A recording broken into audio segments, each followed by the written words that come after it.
আজকে 3 বছর পরে আমি এই তরকারি রান্না করব। আজকে এটা মটন রান্না হবে। আজকে অরিজিনাল মটন। এই যে তেল ঢেলে দিলাম, তেল দিয়ে দিলাম প্রথমত, তারপরে পেঁয়াজগুলো দিয়ে দিলাম। তেলটা গরম হয়ে গেছে, পেঁয়াজটাও দিয়ে দিলাম। আমরা আজকে চাইনিজ স্টাইলে রান্না করব, তো তার জন্য এই যে মিটগুলো দিচ্ছি এখন, মটন দিচ্ছি এখন। এই যে মটনগুলো, মটন দেওয়া হয়ে যাচ্ছে, দেখতে থাকেন।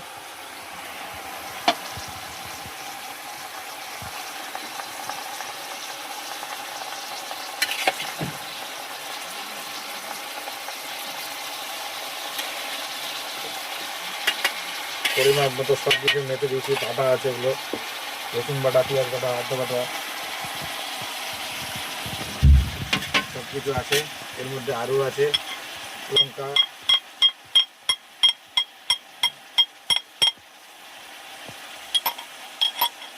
মাংস দিয়ে দিচ্ছি।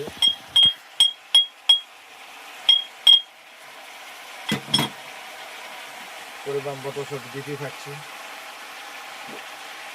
আপনারা দেখেন, এই যে আমাদের ডাব্বা থেকে দিচ্ছি এখন। এটা ডাব্বাতে কিছু নাই সেরকম, শুধু হলুদ আছে। যে যেরকম হলুদ খাবে, আমরা 2 চামচ দিয়ে দিলাম।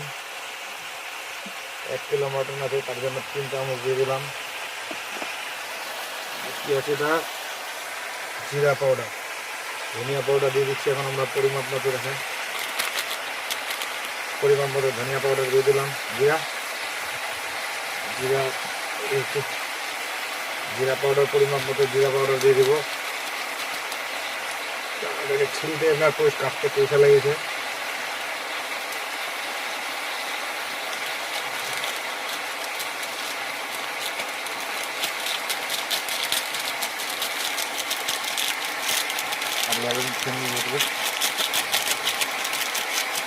জিরা ঢেলে দিলাম। এটা হচ্ছে কাশ্মীরি লঙ্কার গুঁড়ো, এটাও দিয়ে দিলাম। কারণ এটা খালি কালারের জন্য আছে। এটা পরিমাণ মতো দিয়ে দিলাম, এটা রেখে দিলাম। আর এটা আমাদের মধ্যে বাঙালিদের মধ্যে হচ্ছে ধর্ম মশলা, সবই দিয়ে দিলাম।